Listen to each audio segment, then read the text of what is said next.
sabi mo? Sabi mo kumuha tayo dito kasi masakit yung binti mo. Bibili tayo ng gamot. Hindi naman masakit yung binti ko eh. Wala namang problema yung binti ko eh. Kakasayaw ko nga lang sa stage eh. Ma'am, yun po talaga. Kanina ko pa po siya pinipigilan pero ayaw niya po. Gusto niya kumuha ng pera sa donation box. Clarissa, hindi ako magnanakaw. Alam mo yan. Eh, umas ka pala eh. Huling-huli ka na nga. Magpapaliwanag ka pa. Miss Pellegrino, yun po talaga yung totoo. Hindi po totoo yun. Paano mo ito nagawa, Catherine? Hindi ka na naawa sa mga batang narito. Matapos ka naming kupkupin at alagaan, ito pa ang igaganti mo sa amin? Ma'am, hindi naman talaga totoo yung binibintang ni Clarissa eh. Tama na, hindi ka na nahiya.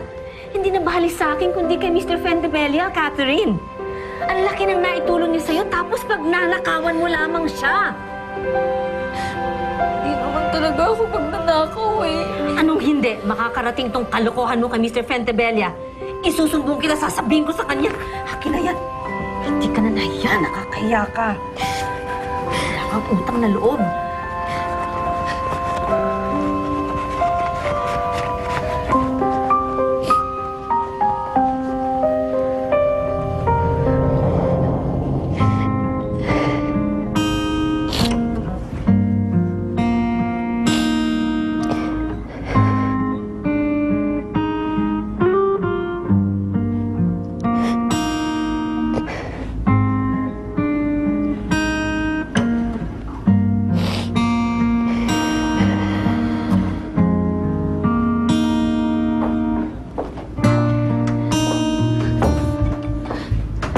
Clarissa, bakit mo naman ginawa yun? Ba't mo ako sinet up? Kasalanan ko ba kung tatanga-tanga ka? Asan na ba yung Clarissa best friend ko noon? Yung mabait. Yung nang tumulong sa akin. Handa akong damayan. Asan na siya? Pinatay mo na yung kaibigan mong yun nung iniwan mo siya. Clarissa, kung hindi mo ako kayang mapatawad, pag-aaralan ko tanggapin yun. Pero sana huwag mo naman ako sahayin. Hoy, Catherine. Huwag mo kong susumbatan. Dahil sa ating dalawa, ikaw ang unang nang iwan sa ere. Ikaw ang unang nagpabaya. Ikaw ang unang nandaya. Kaya huwag mo kong iiyak-iyakan na. Hindi na effective sa akin yung mga padrama-dama mo dyan. At kung inaakala mo na babawiin ko yung sinabi ko kay Miss Pellegrino, umasa ka sa wala. Hindi ko babawiin yun. Tingnan lang natin kung anong sasabihin ni Mr. Fuentebella kapag nalaman niya na sa ating dalawa, ikaw yung tunay na magnanakaw. Clarissa, ano ba makakawa ko? Huwag mo kang gawin yun. Itiwan mo ako. Kung ako sa'yo, Catherine, aalis na lang ako dito.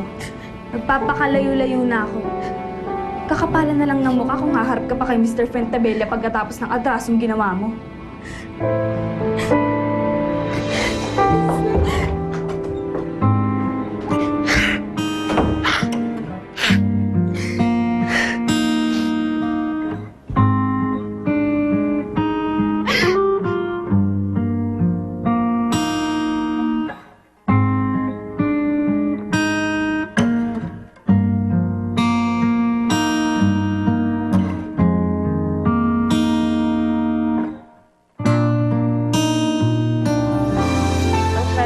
Si Catherine.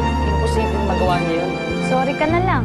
Ginawa niya eh. Saan naman siya pupunta ngayon? Di bale, alam ko na. Alam niyo, hindi ako naniniwala. Hindi ako si Catherine. Nasaan kaya yung anak ninyo? Saan na napunta yun? Kailangan ko ng pruweba. At pwede bang ipaalam mo rin sa akin kung nasaan nga si Maylin at ang kanyang magaling na si Rin? Nasaan si Clarissa? Kung nandito lang sana kayo ni Lilian, sana may pamilya pa rin ako. Clarissa, ang kwintas ni Maylin. Akong dati mo, Maylin.